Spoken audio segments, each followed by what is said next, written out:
Hello दोस्तों, नमस्कार। आज हम मिश्रण के बारे में पढ़ेंगे। मिश्रण को अशुद्ध पदार्थ के अंतर्गत पढ़ते हैं। तो आज हम मिश्रण के प्रकार पढ़ेंगे। तो मिश्रण कितने दो प्रकार के होते हैं। कितने प्रकार के? दो प्रकार के। ठीक है, समांगी मिश्रण और विषमांगी मिश्रण। क्या?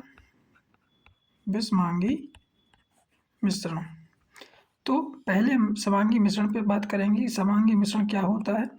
तो ऐसे मिश्रण जिसमें उपस्थित प्रत्येक कण के गुण एक समान होते हैं एवं समांगी मिश्रण का संगठन या रचना एक समान होती है, उसे हम समांगी मिश्रण कहते हैं। उदाहरण के तौर पर समझें तो शक्कर का जल में मिश्रण जो बनेगा वो समांगी मिश्रण होगा। ठीक है, साथ ही साथ जैसे यहाँ समझने की बात यह है कि उसमें उपस्थित प्रत्येक कण के गुण एक समान होते हैं। समांगी मिश्रण का संगठन या रचना एक समान होती है। जैसे अगर हम वही ले लें नींबू नींबू और पानी, तो ये भी एक समांगी मिश्रण बनेगा। ठीक है, चलिए अगला विषमांगी मिश्रण क्या होता है। विषमांगी मिश्रण को जाने। ऐसे मिश्रण जिसमें उपस्थित प्रत्येक कण के गुण एक समान नहीं होते। बस इसमें क्या एक समान नहीं होते, विषमांगी मिश्रण कहलाते हैं। अगर हम बात करें विभिन्न अवयवों के बीच पृथककारी सीमा स्पष्ट दिखाई देती है। उदाहरण के तौर पर समझें चीनी और नमक, दाल के दाने और पत्थर। तो अगर हम चीनी और नमक कर लें तो ये कैसा है? विषमांगी। दोनों के कण अलग होंगे, चीनी अलग नमक अलग। इसी प्रकार दाल और पत्थर, यानी कि आपने देखा दाल में पत्थर पड़े तो दोनों अलग अलग गुण हैं। तो प्रत्येक कण के गुण एक समान नहीं होते, यानी कि दाल के कण के गुण अलग और पत्थर के अलग, इसीलिए इसको क्या कहेंगे? विषमांगी मिश्रण कहेंगे। ठीक है, अब हम जानेंगे कि मिश्रण की विशेषता क्या होती है। क्या मिश्रण की विशेषताएं? तो मिश्रण के संघटकों का अनुपात निश्चित नहीं होता है। एक चीज फर्स्ट गुण क्या है कि जो मिश्रण के संघटक हैं उनमें जो जो है उनके अनुपात निश्चित नहीं होता। ठीक है, जैसे अभी आपने जाना कि दाल और पत्थर, तो आपने देखा जब दाल हम लोग लेते हैं तो उसमें कुछ पत्थर निकलते हैं, बाकी दाल अधिकतर होती है। तो वही चीज़ है कि निश्चित अनुपात नहीं होता है। ऐसा नहीं कि जितने दाल के दाने उतने ही पत्थर। ठीक है, अलग अलग गुण होते हैं। मिश्रण का कोई निश्चित गलनांक अथवा क्वथनांक नहीं होता है। ये इम्पोर्टेंट फैक्ट है कि मिश्रण की क्या खासियत है? कोई निश्चित गलनांक, यानी कि ना कोई निश्चित गलनांक अथवा क्वथनांक। आप गलनांक और क्वथनांक दोनों समझ चुके हैं। गलनांक क्या होता है कि जब किसी पदार्थ को गर्म किया जाता है तो जब किसी ठोस पदार्थ को गर्म किया जाता है तो द्रव अवस्था में बदल जाता है, तो इसको तो गलन कहते हैं। और जिस तापमान पर वो है गलना शुरू हुआ उसको, उस ताप को क्या कहते हैं? गलनांक कहते हैं। ठीक है, इसी प्रकार क्वथनांक की भी डेफिनेशन मैंने आपको बताई है।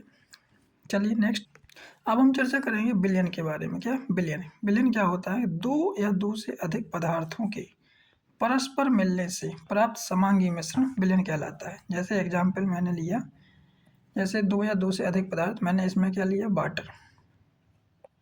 क्या? वाटर या पानी। और दूसरी में मैंने क्या ले लिया? चीनी। क्या? चीनी। ठीक है, अब दो या दो से अधिक पदार्थों के परस्पर मिलने से प्राप्त समांगी मिश्रण पर उसको क्या कहेंगे? विलयन। क्या कहेंगे? विलयन। जो पूरा बना वो विलयन। उदाहरण के लिए नमक का जल, जैसे नमक में सोडा जल, नींबू पानी जल। जैसे एक और उदाहरण समझते हैं कि अगर मैंने इसमें नींबू और जल भर लिया। क्या? जल भर लिया, तो इन दोनों का जो परस्पर विलयन प्राप्त होगा उसे क्या कहेंगे? समांगी मिश्रण कहेंगे। समांगी मिश्रण विलयन कहलाता है। ठीक है, यानी कि जो समान मिश्रण बनता है, समांगी मिश्रण, उसे उस विलयन को विलयन कहेंगे। दो या दो से अधिक पदार्थ परस्पर मिलने से, मतलब दो या दो से अधिक पदार्थ तो रहें परस्पर मिलने पर, तो समांगी मिश्रण जो प्राप्त होता है उसे विलयन कहते हैं। उदाहरण मैंने आपको बता दिया, नमक का जल, सोडा जल और नींबू पानी। अब हम विलयन के गुण के बारे में जानेंगे कि विलयन के गुण क्या खासियत होती है, विलयन को कैसे समझें। तो विलयन एक कैसा समांगी मिश्रण होता है? कैसा होता है? समांगी मिश्रण होता है। विलयन के कण व्यास में 1 नैनोमीटर से भी छोटे होते हैं। उसे गुजर रही प्रकाश की किरणें को नहीं फैलाती। यानी इतने इनके विलयन के जो कण होते हैं व्यास में इतने 1 नैनोमीटर से भी छोटे होते हैं, जिससे उससे गुजर रही प्रकाश की किरणों को नहीं फैलाते। अगर मतलब प्रकाश भी इधर से आएगा तो ये फैलाएंगे नहीं, ये विलयन के कण जो होंगे वो फैलाते नहीं हैं। ठीक है, अगला, इन कणों को विलयन से अलग नहीं किया जा सकता, और साथ ही साथ जो कण हैं विलयन के, इनको हम विलयन से अलग नहीं किया जा कर सकते हैं, और ना ही इनको अगर शांत छोड़ देने पर ये नीचे भी नहीं बैठते हैं। ठीक है, तो हमने क्या जाना कि विलयन के कण, विलयन जो इन कणों के विलयन से अलग नहीं किया जाता। इन विलयन के कणों को हम ऐसा नहीं कि एक बार विलयन बना गया तो हम उसके कण को अलग कर लें, और अगर विलयन को हम शांत छोड़ दें कुछ समय के लिए तो इसके कण नीचे भी नहीं बैठते, और इसी कारण इतने छोटे सूक्ष्म होते हैं कि इन पर प्रकाश पड़े तो प्रकाश को भी फैलाते नहीं हैं। यानी कि हमने विलयन के 3 गुण पढ़े हैं, कौन कौन से? एक तो विलयन समांगी मिश्रण होता है, क्या समांगी मिश्रण होता है। दूसरा, विलयन के व्यास, विलयन के कण का व्यास इतना छोटा होता है कि ये प्रकाश को फैलाते भी नहीं हैं। अगर प्रकाश इन पर पड़ता है तो ये फैलाते नहीं हैं। और तीसरी विशेषता यह है कि विलयन के कण को अलग नहीं कर सकते, और ना ही इनको अगर शांत छोड़ देने, विलयन को शांत छोड़ देने पर तो विलयन के कण नीचे भी नहीं बैठते, जिनको हम छान कर अलग कर सकते हैं। ठीक है, तो छान के इनको अलग भी नहीं कर सकते। ठीक है, अब हम बात करेंगे निलंबन, क्या निलंबन के बारे में। इसको इंग्लिश में बोलते हैं सस्पेंशन, क्या सस्पेंस। तो ऐसा विषमांगी मिश्रण जिसमें विलेय पदार्थ के कण घुलते नहीं हैं अपितु माध्यम की समष्टि में ही निलंबित रहते हैं, निलंबन कहलाता है। नहीं आई होगी बात समझ में, मैं समझ रहा हूँ। तो ऐसा विषमांगी मिश्रण जिसमें विलेय पदार्थ के कण घुलते नहीं हैं अपितु उसी माध्यम की समष्टि में निलंबित हो जाए। जैसे मैं आपको अब समझाऊं, उदाहरण के तौर पर देखो, आटा और जल मैंने मिश्रण किया, क्या किया? तो आटा और जल को मैंने मिलाया तो जल उसमें क्या हो गया, समष्टि हो गया है, किसमें? उसी में, पर पूरी तरह से घुला नहीं। ठीक है, तो ऐसा नहीं कि आटा पूरा घुल गया, ऐसा भी नहीं। इसी प्रकार बालू मिश्रित जल, जैसे हमने गीली मिट्टी ली, उसमें पानी डाला तो वो एक सॉलिड बन गया कि नहीं बन गया? तो ऐसा सब विषमांगी मिश्रण, निलंबन कैसा विषमांगी मिश्रण जिसमें विलेय पदार्थ के कण घुलते नहीं हैं, माध्यम में ही समष्टि में निलंबित रहते हैं, इसे निलंबन कहलाता है। अगर मैं बात करूं और कैसे निलंबन को और समझते हैं, कि जैसे मैंने आटा और जल मिश्रण किया तो उसके कण, जैसे अगर आप सोचें कि मैं मतलब घुल चुका है तो मैं अलग अलग कर लूँ, ऐसा भी नहीं। ठीक है, अब और स्पष्ट होगा कि निलंबन के गुणधर्म समझेंगे कि इनके गुण क्या होते, प्रॉपर्टी क्या होती हैं, तब हम समझेंगे कि निलंबन क्या है। निलंबन भी एक विषमांगी मिश्रण है, क्या है? विषमांगी मिश्रण है। ठीक है, निलंबन क्या है? विषमांगी मिश्रण होता है। निलंबन के कण आंखों से देखे जा सकते हैं, यानी कि हम देख सकते हैं कि अभी हम बात कर रहे थे बालू और पानी मिलाया था, बालू, तो हम बालू को देख सकते हैं और गीलेपन को भी महसूस करते देखते हैं यहाँ गीला है। तो निलंबन के कण आंखों से देखे जा सकते हैं। स्पष्ट है कि यह निलंबित कण प्रकाश के कणों को, प्रकाश को फैला देते हैं, जिससे प्रकाश पुंज में उनका मार्ग भी स्पष्ट दिखाई दे सकता है। पहला गुण क्या मैंने देखा कि विषमांगी मिश्रण होता है निलंबन। निलंबन के कण आंखों से देख सकते हैं अपन, और निलंबन के कण प्रकाश को फैला देते हैं, जिससे प्रकाश का मार्ग है जो स्पष्ट दिखाई देता है। चौथा व आखिरी, इनको शांत छोड़ देने पर नीचे बैठ जाते हैं और इनको छान कर हम अलग भी किया जा सकता है। यानी कि निलंबन के कणों को अगर हम शांत छोड़ दें, जैसे अगर ऐसे हमने कोई बर्तन लिया, इसमें हमने निलंबन वो किया, जैसे हमने बालू और पानी डाला तो बालू के जो कण होंगे वो नीचे बैठ जाएंगे, एक समझने के लिए। तो इनको शांत छोड़ देने पर पानी में तो नीचे नीचे जो महीन कण होंगे वो नीचे बैठ जाएंगे, और इन कणों को हम अलग भी कर सकते हैं। तो निलंबन के कणों को शांत छोड़ देने पर नीचे बैठ जाते हैं और इनको अलग किया जा सकता है। तो हमने निलंबन के कण की प्रॉपर्टी जानी है कि क्या क्या होते हैं, कि एक तो विषमांगी मिश्रण होता है, और दूसरा इन इन निलंबन के कण को हम आंखों से देख सकते हैं।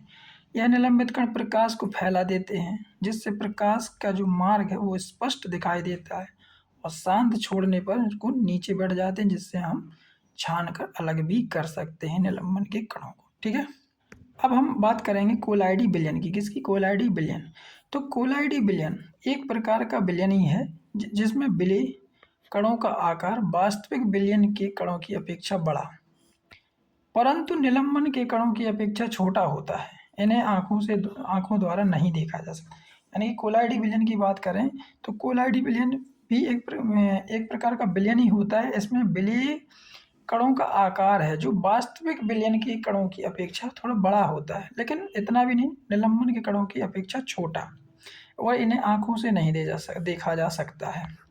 ठीक है, तो हमने इसको कैसे समझेंगे कि जैसे कोई कोलाइडी बिलियन है, ठीक है, इस बिलियन में बिलिय, जैसे मैंने कोई पात्र लिया, ठीक है, कोई पात्र लिया, तो कोलाइडी बिलियन में आप जानते हैं कि जैसे जी मैंने पानी लिया, इसमें क्या पानी, और इसमें मैंने नींबू डाला, क्या डाला, नींबू का रस, तो नींबू क्या हो गया, बिले, पूरा पानी क्या हो गया, विलायक, और पूरा जो घोल बन के बना है उसको क्या बोलेंगे, बिलियन, क्या बोलेंगे, बिलियन। तो कोलाइडी बिलियन एक प्रकार का बिलियन ही है जिसमें विलेय कणों का आकार, जैसे जो नींबू के कण हैं, विलेय क्या हो गया, नींबू के कणों का आकार एक तरह से वास्तविक बिलियन की अपेक्षा जो पूरा बिलियन है उससे तो क्या होगा, बड़ा होगा, परंतु जो निलंबन के कण हैं उनकी अपेक्षा छोटा होता है और इन्हें आंखों से द्वारा नहीं देखा जा सकता है। बात समझ में आ गई होगी निलंबन कोलाइडी बिलियन के बारे में। ठीक है, अब हम बात करेंगे टिंडल प्रभाव क्या होता है। टिंडल प्रभाव ये बहुत इंपॉर्टेंट है। ठीक है, तो कोलाइडी कणों द्वारा प्रकाश की किरण का फैलना टिंडल प्रभाव कहलाता है। अभी हमने कोलाइडी विलयन के बारे में बात की है कि कोलाइडी विलयन भी एक प्रकार का विलयन होता है। इसमें जो विलेय के कण होते हैं वो वास्तविक विलयन की अपेक्षा बड़े, बट निलंबन के कणों की अपेक्षा थोड़े बड़े होते हैं, बट इनको आंखों से नहीं देखते। तो कोलाइडी विलयन के कण जो हैं प्रकाश की किरणों के द्वारा फैलते हैं, यानी कि अगर हम प्रकाश इनसे गुजारें तो ये प्रकाश को फैला देते हैं और जिससे प्रकाश का मार्ग स्पष्ट दिखाई देता है।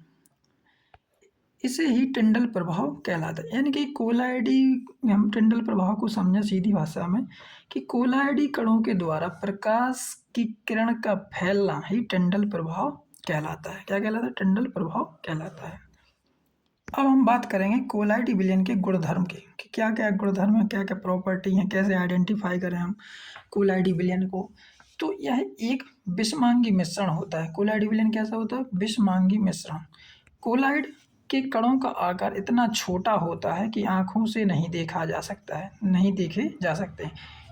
यानी कि कोलाइडी कणों का आकार है जो इतना छोटा होता है हम अपनी आंखों से नहीं देखा जा सकता। एक गुण हो गया विषमांगी मिश्रण, और कोलाइडी कणों का आकार इतना छोटा होता है कि आंखों से नहीं देखा जा सकता, इसलिए प्रकाश की किरण को फैला देते हैं। इसलिए प्रकाश की किरण को फैला देते हैं और उसका मार्ग को दृश्य बनाते हैं, यानी कि देखने लगता है उसका मार्ग, प्रकाश का स्पष्ट मार्ग दिखाई देता है। जब फैलेंगे तो वो मार्ग दिखाई देंगे। आपने देखा होगा कि घर में रोशनी आती है किसी छिद्र के द्वारा, तो मार्ग स्पष्ट दिखाई देता है कि हाँ जैसे कोई छेद है, यहाँ से सन से लाइट आ रही तो आपको दिखता है सीधा कि प्रकाश सीधे से आ रहा है। दूसरा गुण, यह शांत छोड़ देने पर तल पर नहीं बैठते, छान कर अलग भी नहीं किया जा सकता। अगर हम कोलाइडी विलयन के कणों को शांत छोड़ दें थोड़ी देर के लिए तो ये नीचे नहीं बैठते हैं। अभी आपने से मतलब नीचे नहीं बैठते, जिसके कारण ये इनको छान कर अलग भी नहीं कर सकते हैं। ठीक है, तो दूसरा गुण ये भी है। अब हम बात करेंगे शुद्ध पदार्थ के बारे में। क्या, शुद्ध पदार्थ के बारे में। ठीक है, अब देखो शुद्ध पदार्थ के अंतर्गत हम तत्व को जानेंगे। तो हम तत्व पे बात करते हैं कि तत्व क्या होते हैं। तत्व समान प्रकार के परमाणुओं से मिलकर बने होते हैं। एक ही तत्व के सभी परमाणुओं का परमाणु क्रमांक समान होता है। क्या, तो तत्व को हमने कैसे समझा कि तत्व समान प्रकार के परमाणुओं से मिलकर बनते हैं। मतलब जैसे मान चलो हाइड्रोजन है तो एक ही प्रकार के परमाणु से मिलकर बना है। ठीक है, जैसे आयरन है Fe, तो वो भी जो एक ही तत्व के सभी परमाणुओं का परमाणु क्रमांक समान होता है तत्व कहलाते हैं। अब चर्चा करेंगे हम तत्वों का वर्गीकरण। क्या, तत्वों का वर्गीकरण। तत्वों का वर्गीकरण कितने प्रकार, यानी कि धातु, अधातु,